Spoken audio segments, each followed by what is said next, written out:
mercy on us. O Heavenly King, Comforter, Spirit of Truth, who art everywhere present and fillest all things, treasury of good things and giver of life, come and dwell in us and cleanse us of all impurity and save our souls, O good one. Well, good evening, everyone. Happy feast of the protection of the Mother of God, Yeskepi. Hopefully some of you at least were able to make it for Divine Liturgy today. It's a very important feast, especially for those of a Greek background, because it corresponds with the ethnic feast as well, and the commemoration of the miracle of the Mother of God, and is a reminder to us that the miracles and these feasts that we talk about and we celebrate aren't just about Tokero Ikino, back then, but that they happen even today, even to people around us and to ourselves, because our church is living it alive with the grace of God and with that grace that was bestowed to His Mother and to His saints. So, by way of a little preface, to sort of say, Kroni Polaki Vladimena, many and blessed years. Tonight we're going to hop back in. We are all the way up to lesson 11 now, and I think we've covered maybe almost all of them through to this point, except maybe one or two. Again, we're back in our book with Abba Dorotheos, Practical Teachings on the Christian Life. Wonderful book. I would recommend it for any of you to put it into your library. It's a great resource, and you can kind of keep coming back to it. You could pick it up at your local monastery. It's probably the easiest spot, would be my guess. Otherwise, it's somewhat difficult to find. So lesson 11 is on taking care to cut off passions quickly before the soul becomes accustomed to them. This lesson, like so many of the others that we've had, really builds on the earlier ones in many different kinds of ways. And that's what's so wonderful about these homilies or these talks that the Abba gave to his disciples, because he's constantly sort of reconnecting these things for us and allowing us to see how they play together. And in a certain way, the sort of entire book on the practical teachings of the Christian life, in one way or another, can definitely be said to be the topic of this chapter. On taking care to cut off passions before the soul becomes accustomed to them. That's one of the most important things that we can do in our spiritual life. It's one of the most important focuses we can have with our spiritual life. But there are two sides to the coin, as it were. On the one hand, we cut off these passions. And what do we mean by passions? We mean sins or unhealthy sort of actions that have become habitual for us through repeating them. So on the one hand, we want to cut away these passions as much as possible, to weaken the strength of them, to get rid of them. In modern language, we might say these are addictions, but addictions, according to the fathers, is only one aspect of the passion. Passions can be very mild, or they can be very extreme, in which addiction would fall somewhere on that scale towards the more extreme end. But this is what we're talking about. And the other side of that coin, which we spent a lot of time speaking about, we cut away the negative, but we need to have the other side, which is filling in with positive, right? It's not enough to try to say, oh, I'm just going to cut this bad habit. We really aren't going to be able to make any progress if we don't actually fill up that hole, as it were, because all we'll do is feel empty, right? That's part of why it can be so difficult. If you know someone who's ever tried to quit smoking, for example, above and beyond the nicotine, because maybe they have a patch or something, that's actually not the most difficult part, right? It's that now there's this gap in their life that they used to fill with this activity.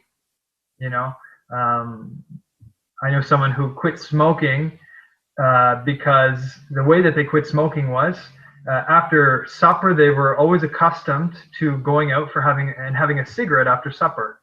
So the way that they ended up breaking that pattern, breaking that habit, was as soon as supper was finished, they went and washed the dishes, put their hands in the sink, and went to work.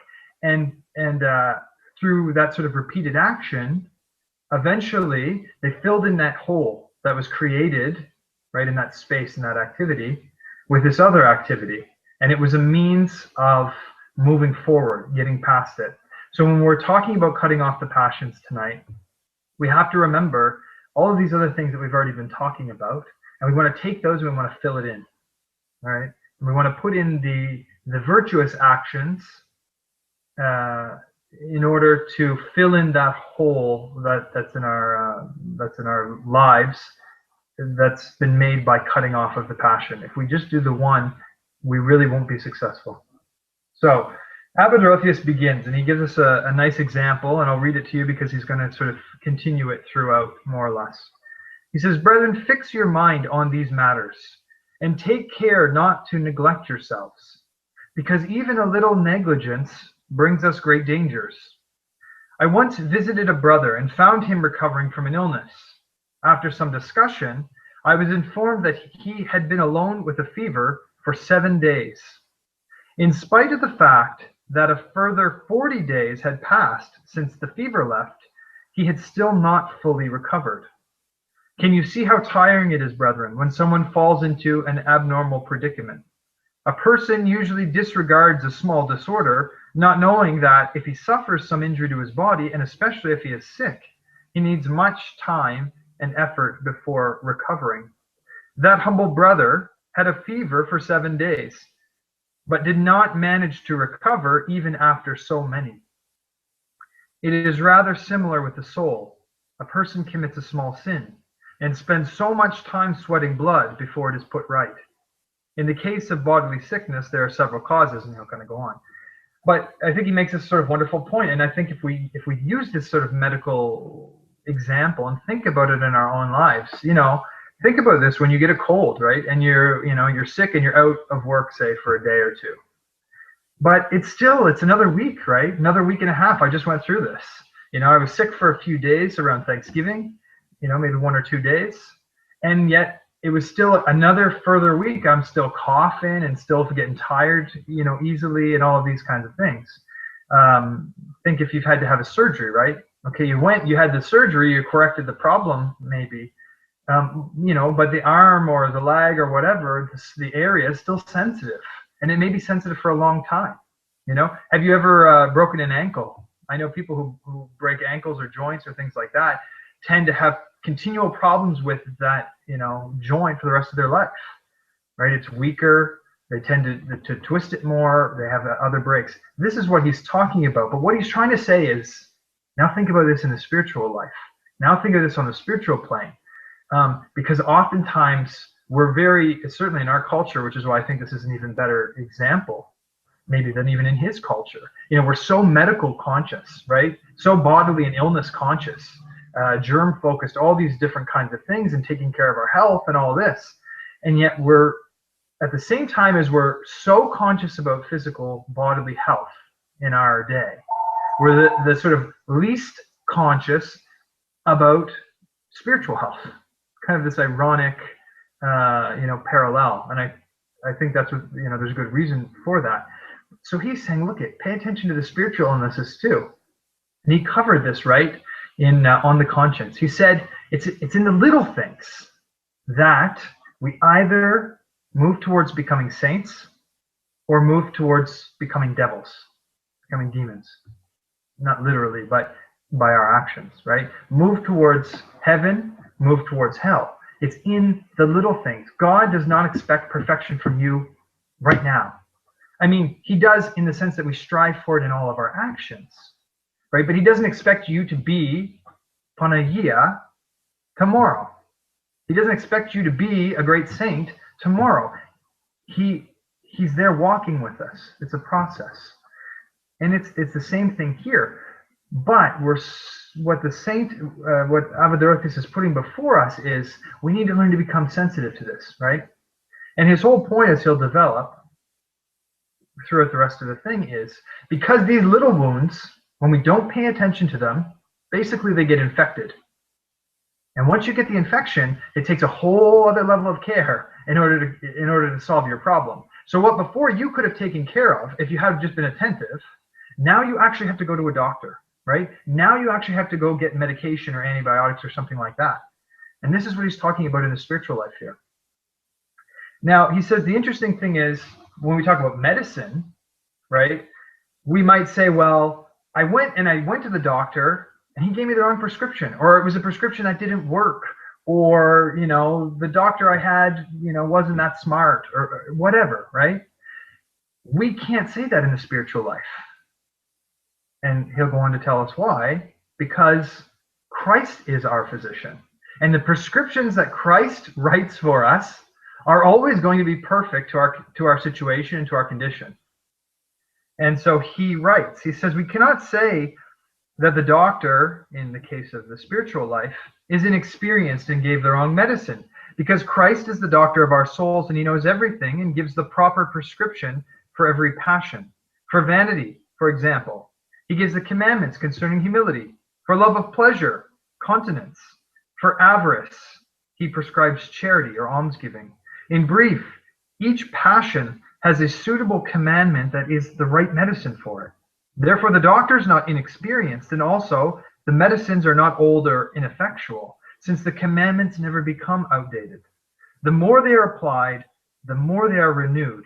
Therefore, there's no obstacle to the soul's health apart from its own disorder. And what he means there is the only thing that's keeping you and me from being spiritually healthy is you and me, right? Because we're given the tools. We've been prescribed the right medicine. We don't even have to worry about Medicare and Pharmacare because it's all offered for free. You just have to go and take it, right? You have to be willing.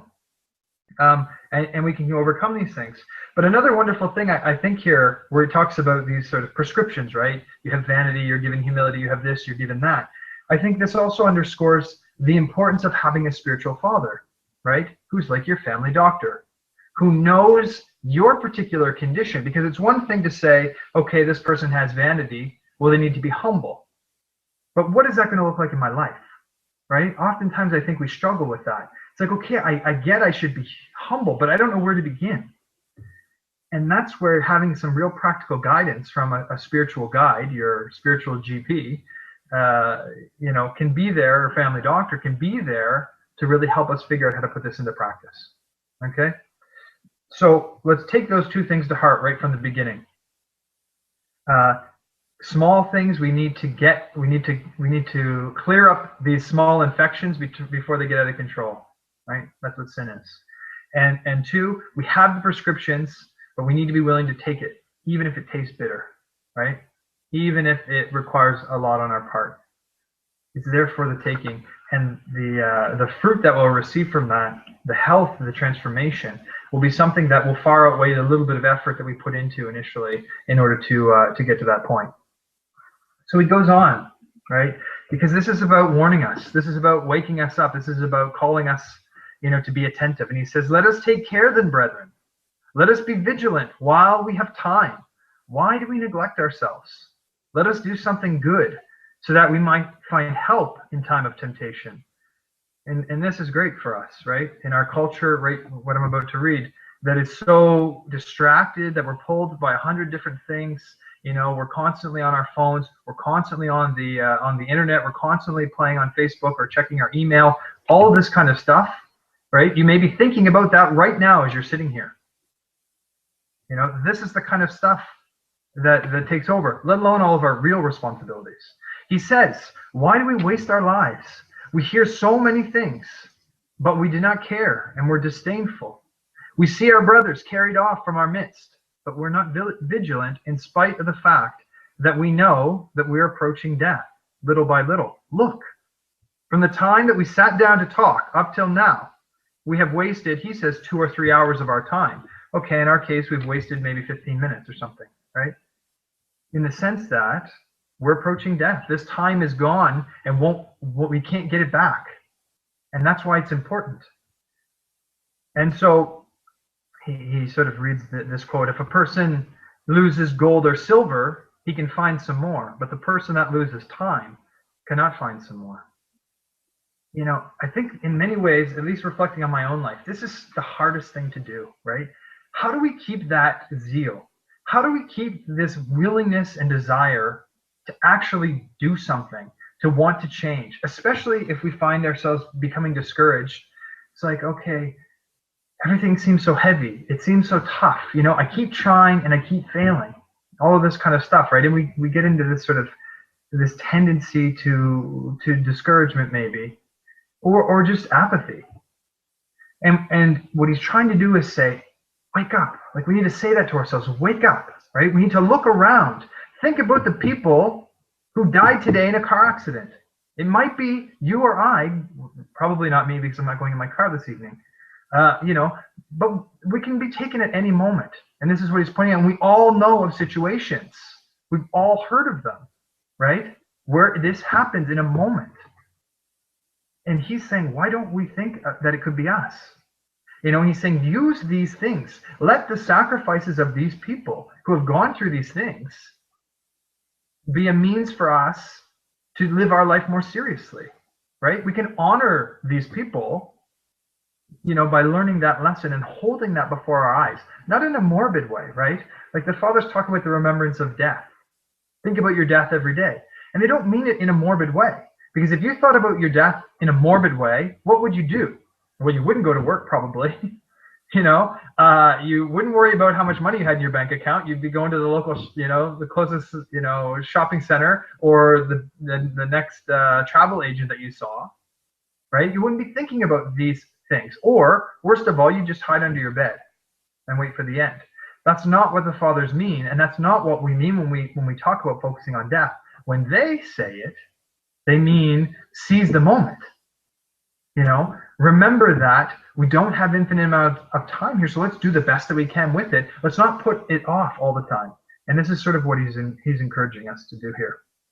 So that would be the third point, right? So the one, look at these little sins, get them under control, get them healed. 2, the medicine is there for the taking. 3, don't wait. Don't put it off if you can start to do it now, right? Doesn't mean you have to, you know, go 100% overboard. It means start taking the little steps right now, okay? He gives this wonderful story, and you've maybe all heard it before in some version, but specifically back to our topic of the passions. He says, I've often told you, it is one thing to root out an herb, as it is easily dug out, and quite another to root out a great tree. And so he gives you the example. A certain great elder was with his disciples in a place where there were cypresses, some small and some large. The elder said to one of his disciples, uproot that cypress.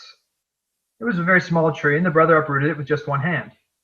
The elder then pointed out another one, a little larger than the first, and said to him, cut this one down as well. He managed to move it with both hands, and he rooted it out. Again, the elder showed him another, still larger. He uprooted this one as well, but with more difficulty. He saw another larger one. The brother shook it many times, toiled and sweated, but he managed to uproot this one too. The elder showed him a very large one, and in spite of the fact that he toiled and he sweat a great deal, he could not uproot it. When the elder saw that he could not do it, not having enough strength, he asked another brother to get up and help him, and thus the two of them uprooted it. The elder then said to the brothers, it's the same with the passions. While they are young, we can easily uproot them if we so desire. But if we neglect them as insignificant, they harden, and as they do so, they cause greater pain. If they become rooted in us, then we cannot dig them out, even with great effort, unless we have the aid of certain saints who will help us after God, or together with God. So, this is the main point here. And one of the main points, I guess I would say, that is the point of this chapter is, listen, you may struggle with certain passions, and you may know what they are. You know, hopefully you do. Hopefully you have some sense of the things that are in you that you know are your weaknesses, that you know are your temptations, that you don't like about yourself, and that I don't like about myself, and that I want to remove. Okay? But he's not so much speaking directly to those ones today. He's speaking about all these new little ones that start, right? You remember how in the beginning, when you first decided you were going to practice the spiritual life, like you were actually going to like make a change, maybe think about doing something. Do you remember all the little things you used to do that, maybe now you don't do anymore?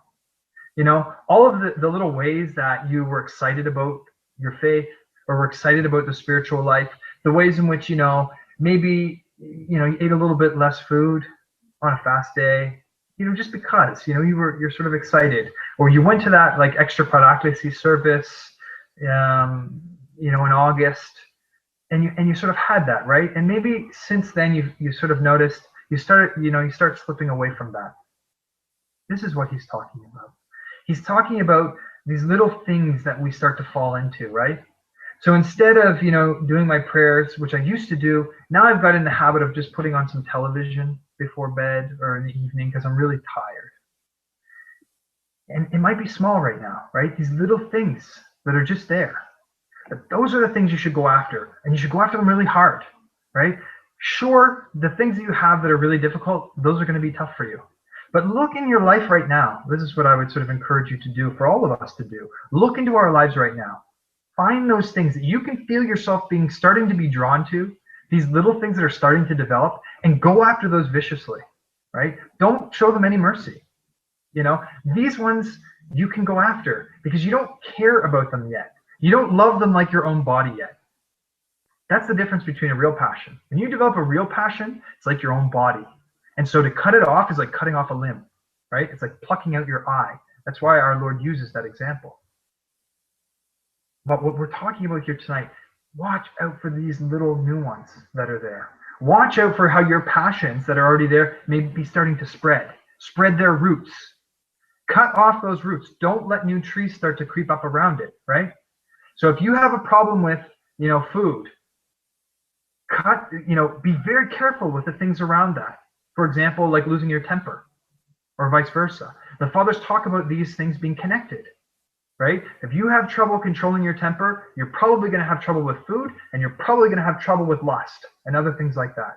These things are connected. So if you know you have a struggle with one thing, watch out that it doesn't start to spread out into other things, right? It can give you insight where to be careful of if you're aware of the passions you already do have, for example.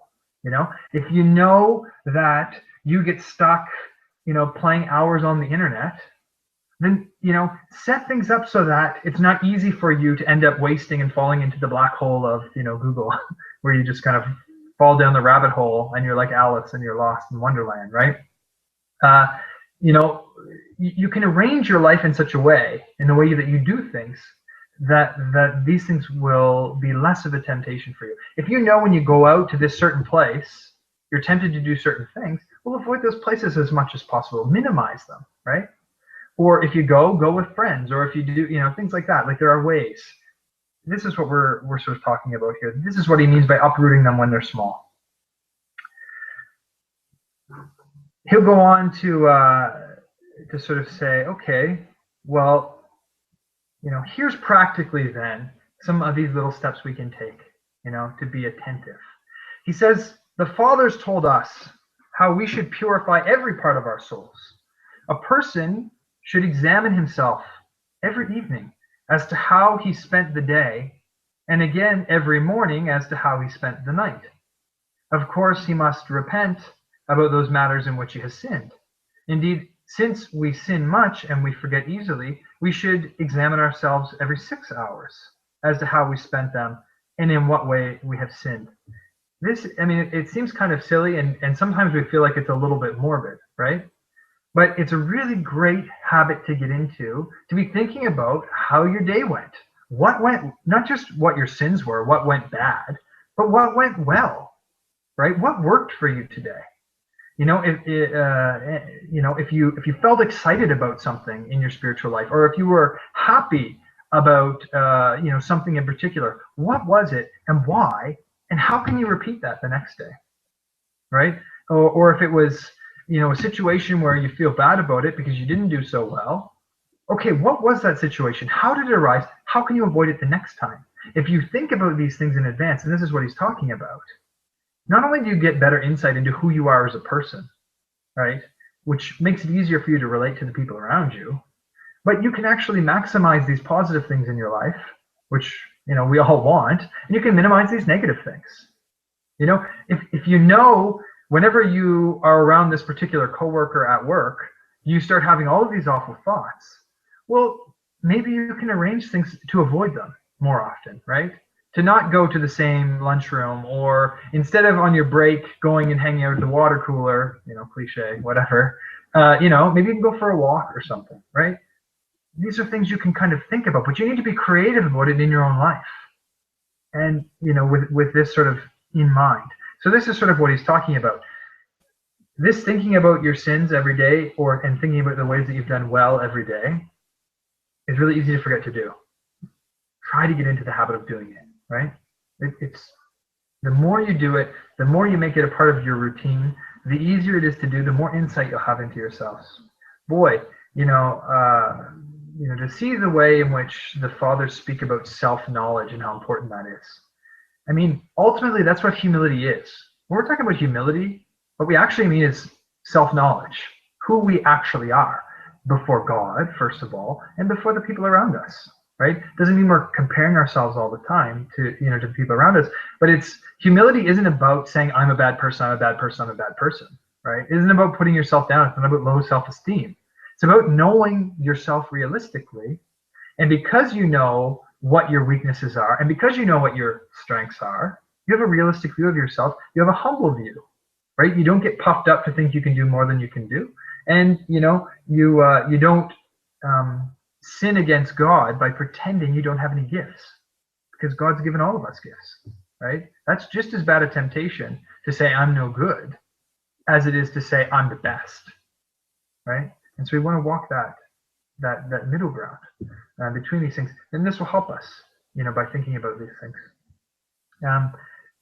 He goes on to sort of talk about, the kinds of things we should be asking ourselves as we're going through our day in our interactions with people. He says, each one of us must say to himself, can it be that I have spoken and wounded my brother? Have I seen him doing something and judged him, or humiliated, or condemned him? Even in your thoughts, right? Like, this is chiefly where we mean, or the times that we fall into a bit of gossip, right? Talking about someone, and the temptation is to say, well, I'm talking about this, for the good of figuring out the situation. And yeah, that might be the case, right? But there are seeds in there of talking about it because we want someone to sympathize with our feelings about this person who did this bad thing, or that kind of stuff, right? We have to be attentive. We have to be watching for these things. And this is what he's talking about here. Have I asked, in this case, it's sort of a monastic one, have I asked the cellarer for something, and when he didn't give it to me, grumbled about him? So don't put the cook. Put, have I asked my boss for something? Have I asked my friend for something? Have I asked my my fellow parishioner for something, or my priest for something, or my parents for something, and when he didn't give it to me, I grumbled about him, right? Even grumbling within ourselves and complaining about them. This is the kind of stuff we're watching out for. If one complains to oneself, as he says here, this is a sin too, right? And again, when we say sin, fine, the fathers use the word sin all the time. Let's not get caught up by using the word sin, right? Sins, let's go back to that initial thing, are like these sicknesses. These are wounds, right? We're cutting up our heart. We're making it harder for us to be, sensitive and loving people the way that we want to be, the way God wants us to be, right? It makes us harder people, makes us bitter people, right? We talked about the chapter on resentment, on lies, and how those two things are so closely connected, and really, at the end of the day, that kind of stuff, that wounding of our heart that happens by not paying attention to these little thoughts that we have, this is the kind of stuff that will turn us into that really bitter, miserable person that we hate ourselves and don't want to be around, and that no one else around us wants to be around us either, right? And we can't seem to, we wonder sometimes, why do I feel so crappy about things? Why do I feel depressed? Why do I feel this and that? Clinical versions of this stuff aside, a lot of the time is because we constantly have these negative thoughts. And with these negative thoughts, especially they begin towards other people, right? But they begin to affect the whole way that we see the world. You know, you read the contemporary elders and things like that, and they seem so full of joy. It's like, how can this guy be so full of joy? He lives in some hut in the woods. He's filthy, dirty. He has hardly any food. You know, they're absolutely poor. You constantly have people knocking on your door, kind of bothering you, saying, you know, whatever kind of questions, and yet they see the world so beautifully. I mean, if you read Wounded by Love, if you want to see a contemporary saint who sees the world so beautifully, all of these different kinds of things, right? And it's all beginning up here. Because if it doesn't begin here, there's no way that you can begin to actually see the world that way. It's impossible, right? It's only when you force yourself to see the glass half full, as it were, to avoid dwelling in the negativity of other people and in yourself, that you can begin to transform the way you see the world. Right? That peace which passes all understanding that Christ offers to us, you know, this is where it's found, in clinging to that kind of stuff and avoiding, right? The Pisces has used the example, what do you want to be, like the bee or the fly, right? We all probably heard this one, right? The bee goes towards the honey, always finds the good in every situation, and we all know where the fly goes towards, right? And who do we want to be in our lives? And what kind of, in the people that we most value in our lives, what kind of people are they? You know, that can be another way to give us sort of insight into this. Another great one, he goes on to talk about how, you know, about the help that people can give to us by correcting us, but how difficult this can be sometimes, right? When we hear this kind of correction, most of the time we can't help but be offended, even when it's by people who love us and they actually mean it in the best possible way. How often do we get offended? Even if when we say, I won't get offended, tell me your honest opinion. And then they tell them their honest opinion, and we can't help it, right? We get that, oh, like we're wounded by it, let alone if it's someone who doesn't actually mean it for our good, right? But he says, if it should happen that a brother is distracted and another reminds him, but distracted in any kind of way. Don't think of like, oh, my mind is wandering. But distracted, you know, we're not doing things so well as we want to do in our lives, right? He should not get annoyed, but valuing the benefit, thank his reminder, the person who's reminded him, whoever he may be. And this is, again, St. Paisius of the Holy Mountain. What would he used to do when he would experience temptations from thoughts? He would actually thank the demon and say, oh, thank you. You reminded me that I need to be praying, right? Again, these are ones that we've, you know, maybe heard, but this is it. And this is how we should be thinking of these people. Oh, that person insulted me. Oh, that's right. That was a great reminder to not judge people and to pray for my enemies. Oh, great. Thank you. You know, and we can begin to cultivate this inside, because there's two reactions, right? Someone, you know, gives you, you know, shortchanges you at work, and the natural human kind of thing in our fallen world is to be angry at that person, you know, to be ticked off and to take that away with you and carry that away with you, and that be a problem for you for the next week, right? And you, every time you go back to thinking about that, it's just like, oh, and that awful feeling inside, as opposed to doing it this opposite way, right? Where we can kind of look at them and say, well, thank God for that person. And it seems kind of silly to us at first, but as we begin to practice it, we begin to believe it. Right? Because it became an opportunity that we get to say, wow, this reminded me I need to pray for my enemies, as I said, you know, or anything like that, right? This reminded me I need to be patient. Like, we can take these earthly, dirty, disgusting things that happen in our lives and in the world, and we have the power to make them spiritually beneficial and of benefit. So this is sort of what he's doing. Then again, this is back to the other side of the coin. You take the passion, you cut it out, and you put the virtue in there, right? You put that, you put the good thing.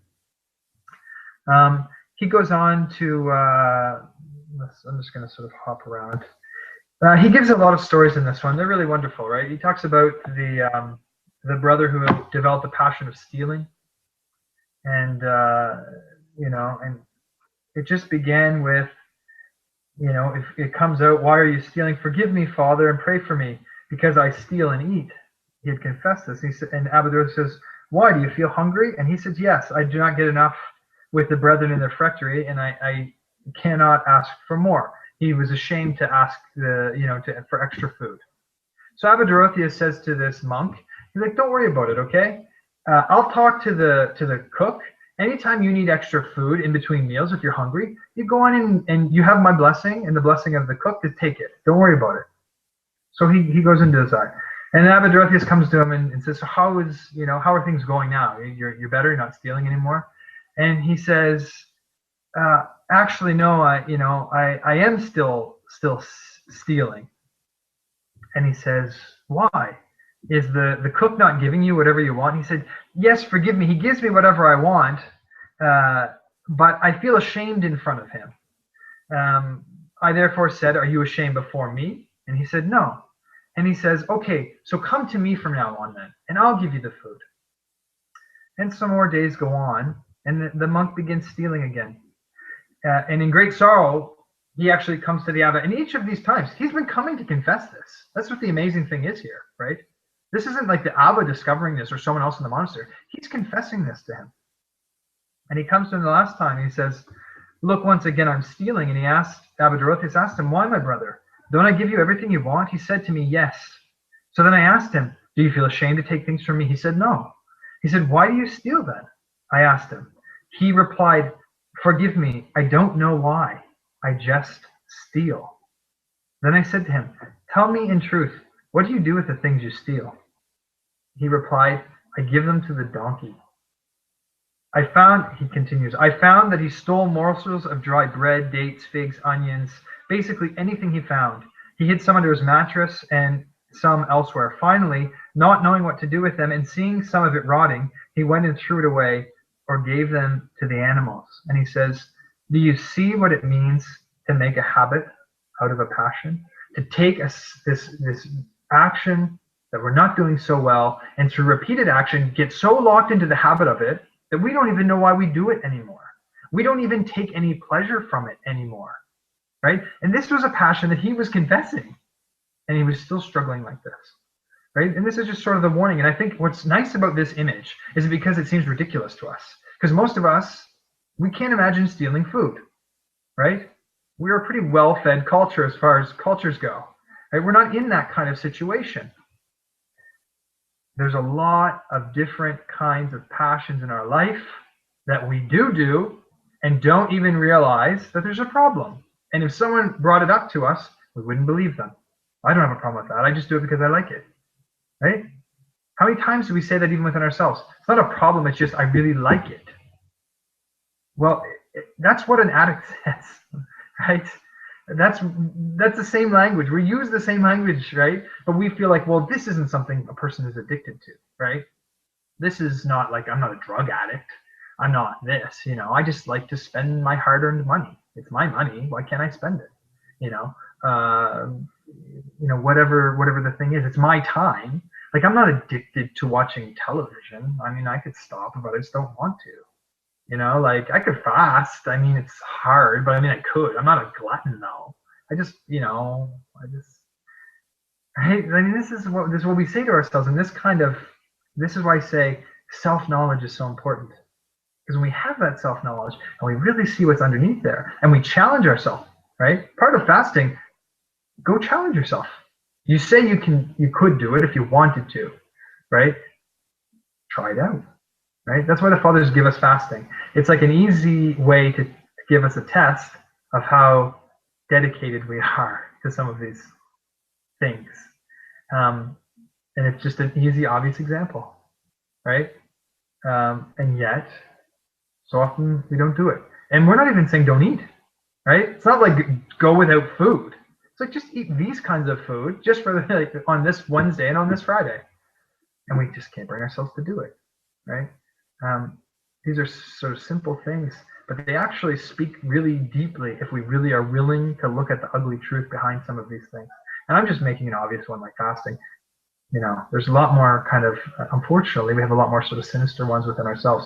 I would, put entertainment before you. Just seems to be one that most of us get wrapped up in, right? How many of you right now, as I said, you should examine how much time you spend with your entertainment, with your phones, with your Facebook, with your movies, with your going out. How many right now felt a little bit of anxiety when I said that? I won't make you put your hands up or anything, right? But how many of you, because I know that I feel that even as I say it, right? But that's exactly, It's like, okay, my feelings betrayed me. Now I'm going to use that for my good. And I'm not saying, okay, go out and, cancel your Facebook account, turn off your phones and your internet, turn off all the television, and go move out into your back shed. Right? Fine. I'm not saying to do any of that, but just challenge yourself a little, right? Find one or two things and say, okay, I normally do this 3 nights a week. Now I'm going to do it 2 nights a week. Just because. And as you do those little things, guess what you get to say? Christ, I'm offering this to you. This is my sacrifice of love for you, right? Even though it's for your own good, but you can, like, we feel like we have to do these spiritual things. Oh, I can't go to monasteries. Oh, I don't have time to pray. I work all the time. Blah, blah, blah, blah. Well, these are things you can do that are actually more significant in many ways, right? Because it's the serious, down to business, roll up the sleeves kind of stuff. And God cares about it. He values it, right? This is the kind of stuff that we're getting crowns for, right? Not how many Comoscinia did I say, and how long and how straight did I stand up in the service for. Sure, we'll get crowns for those things too if we do them with a spirit of humility, right? But it's in these other kinds of things. So we're pretty much right to the end. I'll just reiterate this one sort of small point to encourage you. Because we talked about the passions, right? And we said, unfortunately, if you do these habits and we develop these bad habits. But there's the good side, which is if you do these little good things and you just keep doing them, those actually can become a habit too. And then we start to do them and we start to enjoy doing them. Perfect example, in a sort of physical way. I'll make my confession to you. I started working out more recently and trying to exercise. And in the beginning, guess what? Really, really tough. Not pleasant at all. But now that I've been forcing myself for the last however many months, it's like I'm getting to the point actually where I look forward to it, even though I know it's going to be difficult and it takes my time, and I don't have those kinds of feelings and struggles that I had in the beginning. If anything, it's one of the things I look forward to now in my day, right? That I would use as a physical example of what he's talking about with the practice of virtue. The differences with those things, you're actually tasting Jesus Christ. I don't mean by going in and having the sacraments, the mysteries, though that is it too. But there's an energy attached to these things that is God's energy, that is God himself when we do these things. And so the more we do them, the sweeter they actually taste. And that's why the saints, they don't see themselves as big ascetics. Like, whoa, I'm working hard and I'm cutting off all this stuff and they just see themselves as following the things they love. It's just they happen to change what they love. That's the difference between us and Buddhism, right? It's not about cutting out desires for us. It's about giving everything into the desires that we want and reordering them, right? Perfect freedom for us is not slavery to the commandments of Christ, right? Or slavery to anything. It's perfect freedom to want and be able to do these things and to experience the real joy that comes from them. That when you taste of it, and when you really taste of it, it's so sweet that you don't want it to go away, even if it only lasts for a moment. And I'm sure all of you at some moment in your life have tasted the sweetness in some way of our Orthodox life in Christ. That sweetness. And if you could have that moment, maybe you can remember at least what it felt like, even if you can't recall the same feelings and desire back, right?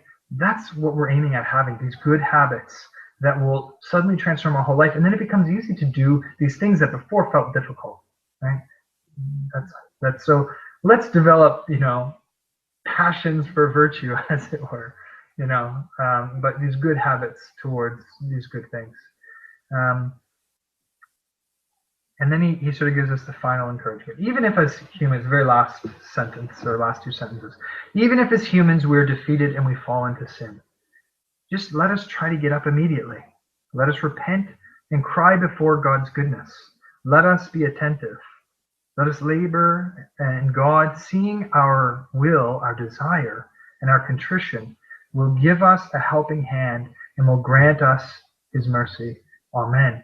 God is not here as some kind of judge waiting for you to pass the test. He's not waiting for you to trip up to say, ha ha, gotcha.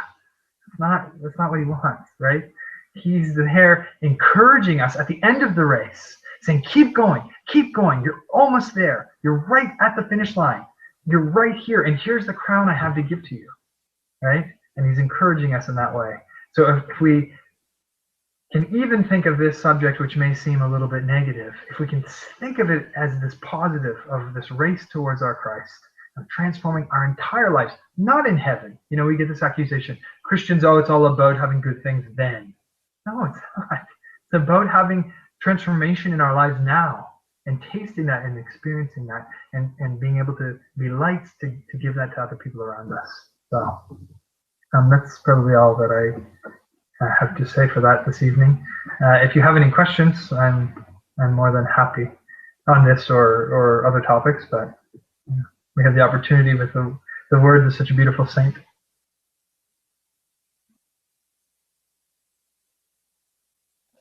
Wow, have I done such a good job? I've covered everything. And there's some questions, but Paul, just first of all, on the topic, if you could, you spoke about self-knowledge, and though I think in theory we all understand that, yeah, it's good to know yourself, and some of us may think that we do know ourselves, but in reality, if we look at our lives, then we'll probably see that we don't know ourselves. What would you say is one of the biggest stumbling blocks to us knowing who we really are? Probably our ego.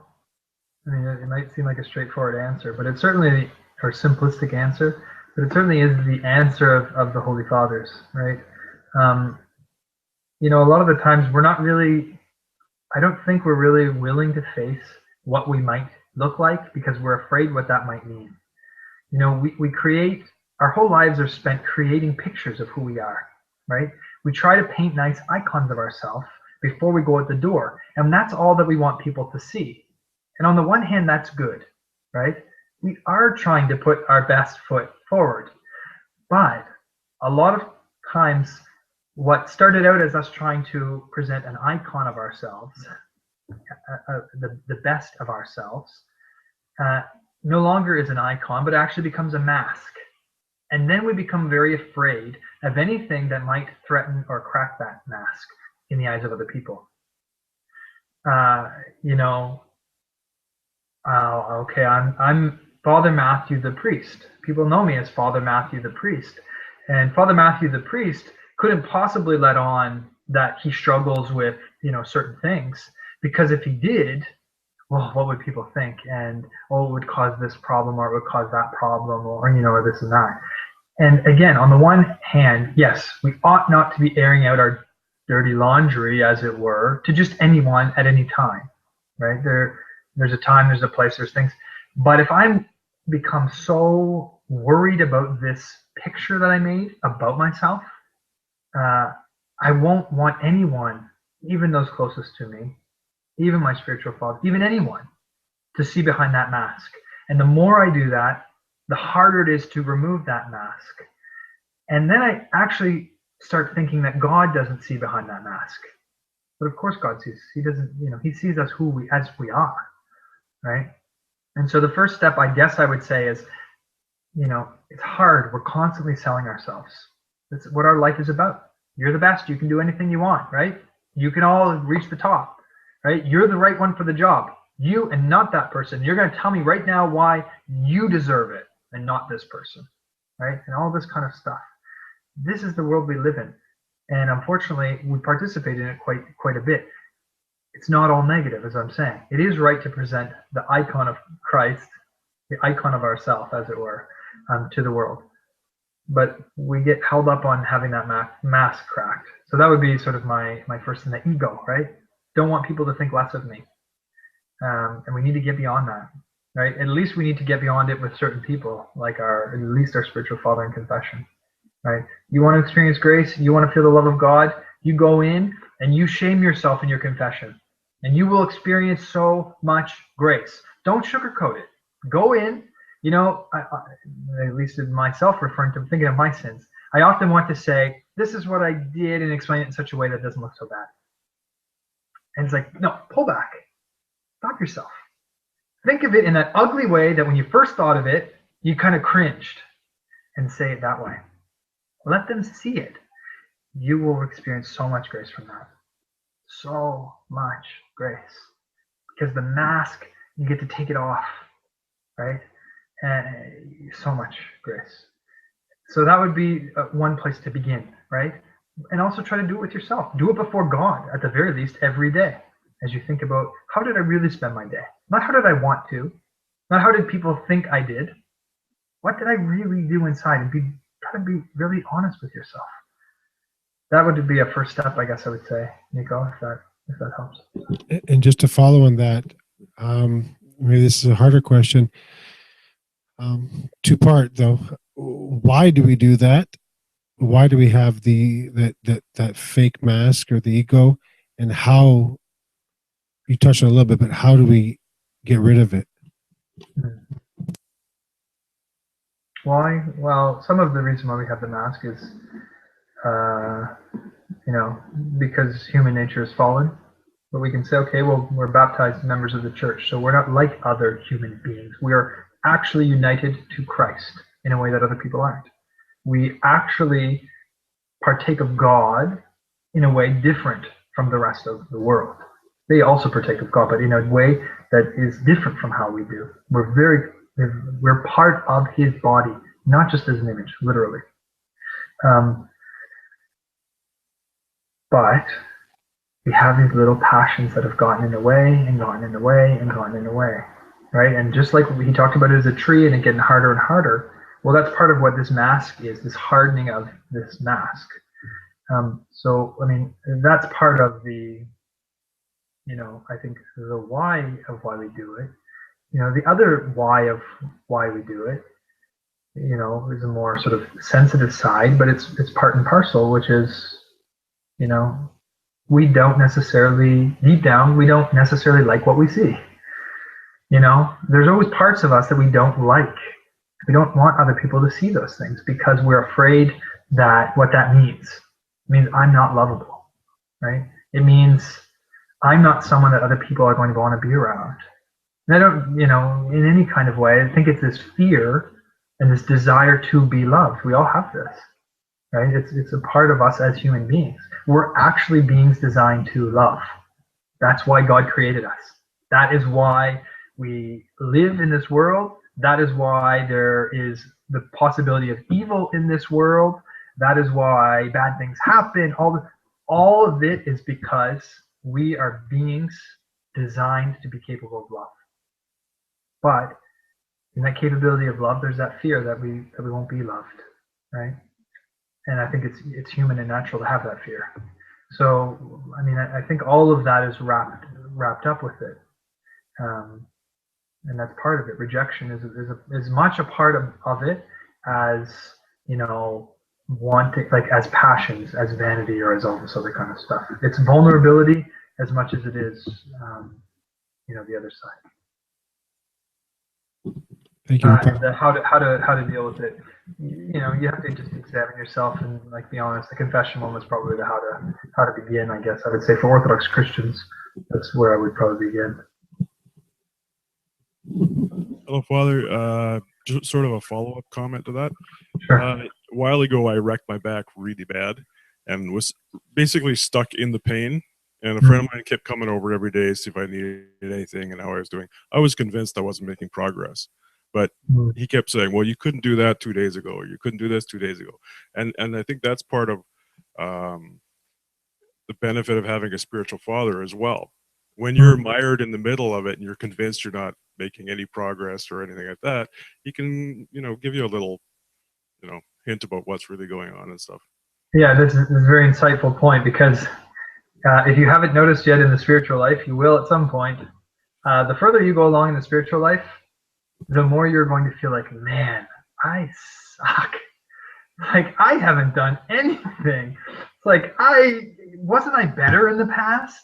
Like, didn't I do things better than this? Like, what's going on? Part of that actually is spiritual development. it's because on the one hand, we're actually beginning to see ourselves a little more realistically than we did in it before. But at the same time, God actually allows us to feel that, hides that our progress from us. Because if we felt that progress more clearly, we, one, wouldn't have incentive to keep moving. And two, we have this temptation to think, wow, I'm big shot now. So that would be the one thing I would say. But that's why it is helpful to have someone next to you who knows with discernment the right moment to actually point out your virtues to you. Most of the time, the fathers teach pointing out people's virtues to them is actually like you're setting them up for major temptations. You're setting them up for problems. You're actually harming them by giving them these compliments. But there are certain circumstances where it's particularly important to compliment people, but we have to do it in the right way and in the right time. And that's why it's nice to have a spiritual father who can give us, or even a spiritual friend who knows this principle as well, who can, give us that encouragement when we need it, even when we can't see it. Because in pain, it's just what you said. In pain, you can't see anything else around you. I mean, on the one hand, that's one of the gifts of pain, if we could speak of it in such a way, is it forces us to live in the moment. When most of the time we live in the future, we live in the past, we live in our dreams, we live in all these other places. Not with pain. You're going to live right now, and what are you going to do with it? And you get to see what you're made of. I mean, it's there's all these different ways that pain, as awful as it is, can be so helpful for us if we use it in the right way. That's how the fathers speak of it. And that's why I said again, the bitter medicine at the beginning.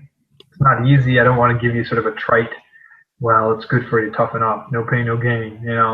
This stuff doesn't encourage us, even if it is true. We have to be sensitive to it, but thinking about these things can be helpful, and to have someone who can remind us in a very sensitive kind of way can be very helpful.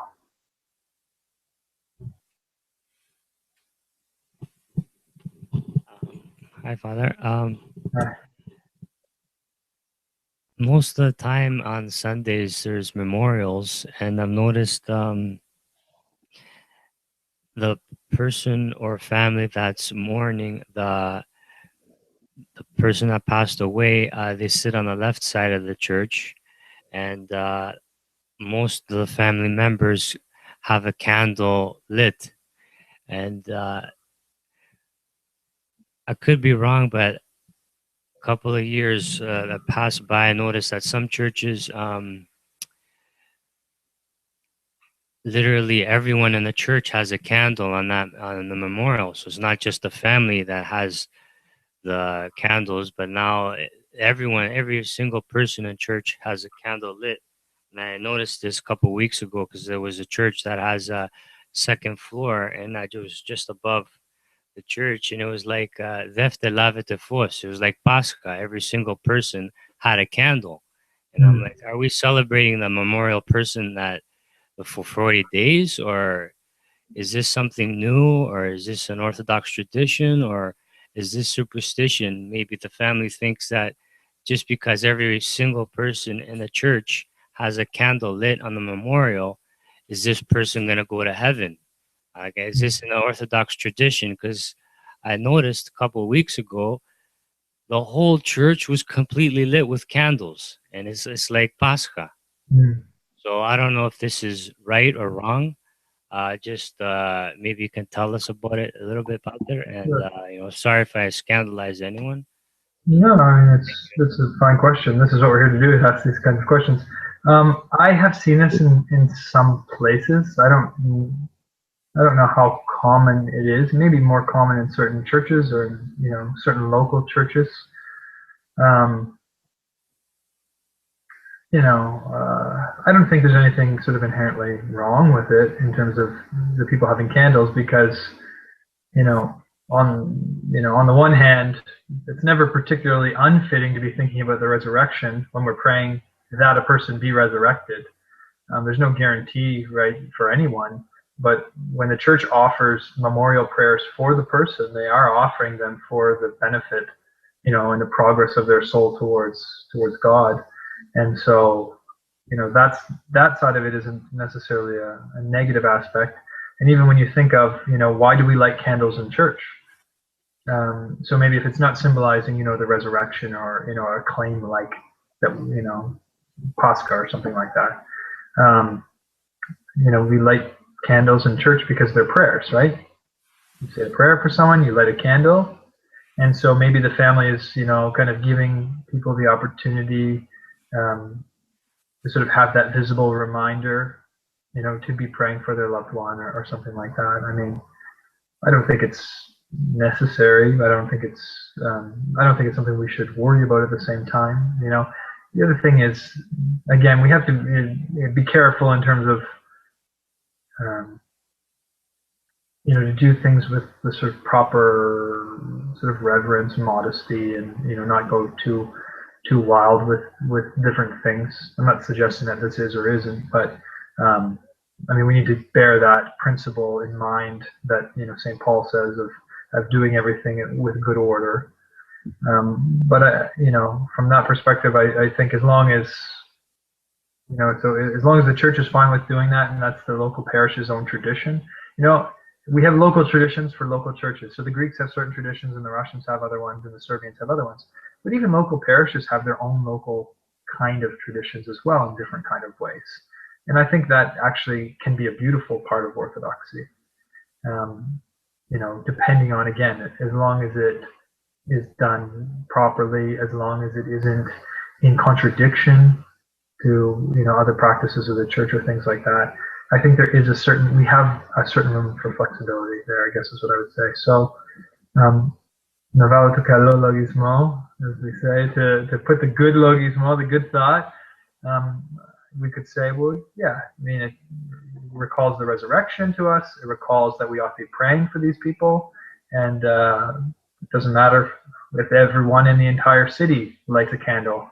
Not going to make a soul go to heaven or hell, in the sense of our prayers will help. The prayers of the church will help, souls, but everyone has to go before the judgment of Christ, and so that's all I mean. We do need to pray for people. We do need to remember that reality. But so I wouldn't be too worried about it. It's my feeling anyway. I'm happy to stand corrected if someone knows better.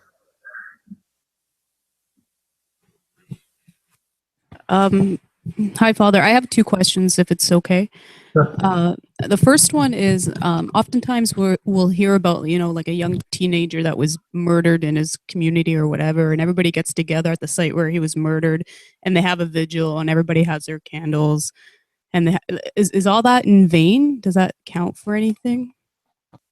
Sure, why not? Anytime we gather together and we pray, right? Where two or three are gathered together in my name, there am I in their midst. Any forms of this kind of, additional prayer, but these would never replace the prayers of the church. But in addition, sure, the more times we can pray, the better. The more often we can pray, the more people that we can gather together. It's only for our good. Again, the main thing would be just to avoid excess and sort of extravagance for extravagance sake, where things can actually detract from what really should be going on, and people become fixated on things that really don't make a difference at all, like how many flowers are there and what color they are or something like that. That really will have no benefit whatsoever for the person's soul. So we need to remember in the church what is important, and sometimes we don't. Like, oh, well, no, the candles have to be lit at this time and they have to be blown out at that time, and if they're not, the service is ruined. Well, no, that kind of stuff is mixing up what's really kind of going on. So that would be the answer to that, I guess, if that helps. Okay. My second question is there a specific reason the Gospels are in the order that they're in? Like during for the lectionary, during the Sunday Gospels, you mean? No, in the Bible, like the four Gospels, Matthew, Mark.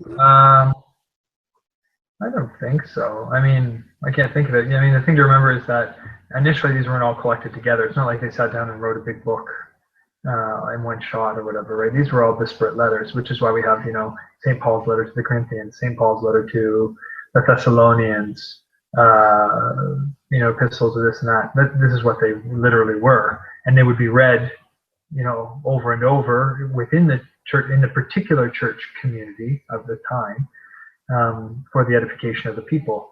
And then as as time went on, the local churches started to share these things with each other. And that's the same with the Gospels. They weren't all written, the day Christ died or whatever. They were written by different, evangelists, and they were written at different times.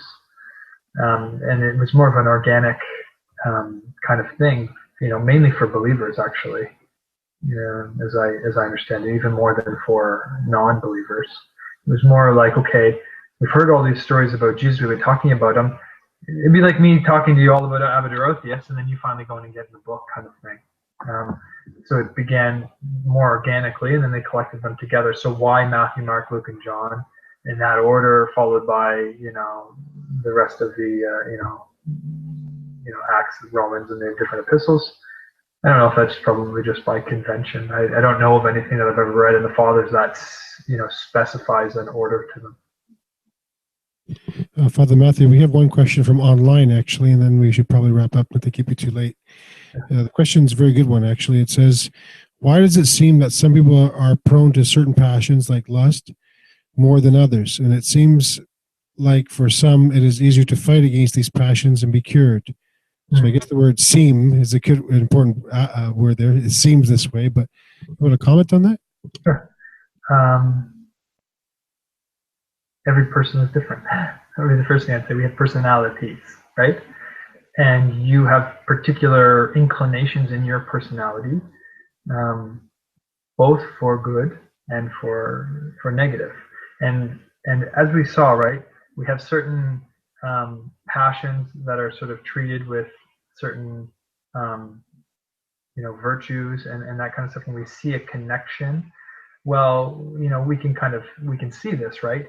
The same person who has a passion towards anger, like someone who when he was young struggled with this, the elder Joseph, the hesychist, that same passion towards anger was precisely what gave him such a strong zeal, on the other hand. So oftentimes we only see the passion in the negative aspect, but many times related to that is a particular strength and gift within your personality, as it were. And it's a matter of taking that predisposition that you have and finding the way that God wants you to actually use it. But that's sort of naturally there within you. So that would be the first thing I would say, right? Inclination in and of itself isn't necessarily bad, right? It just depends on how we use it. It just, with human nature being fallen, the tendency is to take that inclination and use it to an excess, or not to use it enough, or things like that. And that's when it turns into a passion. Now, on the other hand, the Fathers will, and I mean, we would just say this from, empirical evidence and science, we have genes, and, these things are passed down to us to a certain extent, our personalities, and how this all works and why it all works. We don't fully know. But for example, if you don't believe it, go look at your parents. And think about the ways in which, whoa, I'm becoming my mother or my father. Oh, and I notice it more and more the older I get. Some of this is just sort of the natural kind of the physicality of, we inherit these things from our parents. Now, like in terms of, personality, right? I know St. Porphyrius will talk about the ability to inherit spiritual things from our parents as well. He mentions it in the negative. I would assume we could inherit it in the positive as well. So that if your parents have particular passions and those passions are strong in them, that these can be passed on to the child. I've only ever recalled reading it in St. Porphyrius in that particular way. And we would probably want to ask him a little bit more clearly, like how exactly this works, and does he mean it, beyond personality trait kind of things to actual like spiritual transmission? So if you suffered with a particular passion, your child may be more likely to have it, or is that just you have that passion because that's the kind of inclination that you have, and it just happened to be used in a negative way, and so your child also has that inclination, which may or may not turn into the passion. I don't know if that did that answer the whole question. Yes, very well. Okay. Papa, if ask for your closing prayer so we don't keep you much longer, we really appreciate it. Oh, sorry, one last little point. Sorry. Sorry, Father. One of the things that was explained to me when I first joined the church was you basically get the kit you got because that's what you need to be saved. So Yeah. when the passion stuff that you seem to be struggling with is that struggle will help to save you if you do it properly. Yeah, and then there is that aspect of it as well, which is, but I mean, that's all tied to your personality, right? So God will allow certain things to come up because He's giving you your personal prescription. And so if you have a particular kind of personality, or you've already developed certain kinds of passions, well, He'll give you the remedy to those things. You know, if we embrace it willingly, it'll be a little bit easier than if we kick against it. But it's never easy, right? If you want to shine your cutlery or your whatever thing, you need polish and you need to roll up your sleeves and you just got to start scrubbing. You clean your pots by scrubbing and you use steel wool to do it, but that's the only way, right? But if you keep them clean, then it just takes a light rub after the fact. So same with the spiritual life, right? Papa, thank you again for spending time with us and sharing the reading of Abba Dorotheos, and hopefully we can slowly apply it in our daily lives. And God willing, we'll see you in a couple of weeks. If we could ask for your closing prayers, please. Thanks. In honor of the Mother of God, feast we have celebrated today, well, it is truly meet to bless thee, the Theotokos of a blessed, so blameless, and Mother of our God, more honorable than the cherubim, and beyond compare more glorious than the seraphim, without corruption gave us birth without the word. The very Theotokos need we magnify. Through the prayers of our holy fathers and of our holy father Abba Dorotheos of Gaza, O Lord Jesus Christ our God, have mercy on us and save us. Amen. Amen. Papa.